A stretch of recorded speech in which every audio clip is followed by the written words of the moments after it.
मैं तो आइए सुनते हैं एक छोटा सा प्रसंग। ठाकुर जी किसी पर उधारी नहीं रखते हैं। मैं तो एक समय की बात है कि वृंदावन में एक संत रहा करते थे जिनका नाम था कल्याण। बाके बिहारी जी के परम भक्त थे। एक बार उनके पास एक सेठ जी आए, लेकिन कुछ समय से उनका व्यापार ठीक नहीं चल रहा था। उसको व्यापार में बहुत ज़्यादा घाटा हुआ था।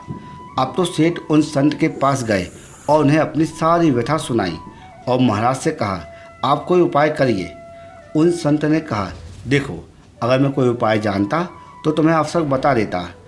मैं ऐसा कोई विद्या जानता ही नहीं हूँ जिससे मैं आपके व्यापार को ठीक कर सकूँ। ये मेरे बस में है ही नहीं है। हमारा तो सिर्फ एक ही आसरा है, बिहारी जी। और इतनी ही बात हो पाई थी कि बिहारी जी के मंदिर खुलने का समय हो गया।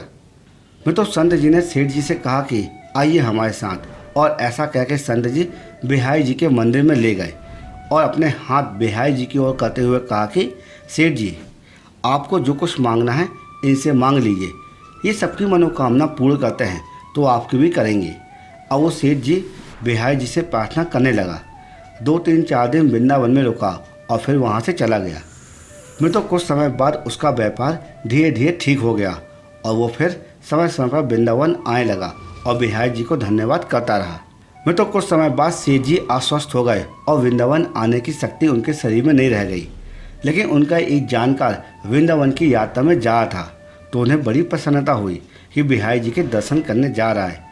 तो उसने कुछ पैसे 750 रुपये उस सज्जन को दे दिए और कहा कि बिहारी जी के लिए पोशाक धारण करवा देना। मैं तो वो सज्जन वृंदावन आए और उन्होंने बिहारी जी के लिए पोशाक बनवाई, उनको भोग भी लगवाया और इन सब व्यवस्थाओं में धन थोड़ा ज़्यादा खर्च हो गया। लेकिन उस भक्त ने सोचा, चलो कोई बात नहीं, थोड़ी सेवा बिहारी जी की हमसे भी बन गई। मैं तो लेकिन हमारे बिहारी जी तो बड़े नटखट हैं। अब वो इधर मंदिर बंद हुआ तो हमारे बिहारी जी रात को उस सेठ जी के सपने में आए। अब सेठ जी के स्वप्न में बिहारी जी उस त्रिभुवन मोहिनी और मुस्कान के दर्शन कर रहे हैं। उस सेठ को स्वप्न में बिहारी जी ने कहा, तुमने जो मेरे लिए सेवा भेजी थी वो मैंने स्वीकार कर ली है, लेकिन उस सेवा में 249 रुपये ज़्यादा लगे हैं। तुम उस भक्त को ये रुपये लौटा देना। और ऐसा कह के बिहारी जी अंतर्ध्यान हो गए। मैं तो उस सेठ की अब आँखें खुल गई। वो आश्चर्यचकित रह गया, ये कैसी लीला है बिहारी जी की। अब वो सेठ जल्दी जल्दी उस भक्त के घर पहुँचे तो पता चला कि वो शाम को आएंगे। जब शाम को वो भक्त घर आया तो सेठ ने सारी बातें बताई।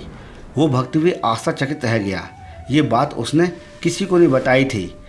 सेठ ने उनको 249 रुपये दिए और कहा कि मेरे सपने में श्री बिहारी जी आए थे और वो मुझे ये सारी बातें बता गए हैं। ये लीला देखकर वो भक्त खुशी खुशी मुस्कुराने लगा और बोला, जय हो बिहारी लाल की। इस कलयुग में भी बिहारी जी ऐसी लीलाएं करते हैं। ये किसी का कर्ज किसी के ऊपर नहीं रहने देते हैं।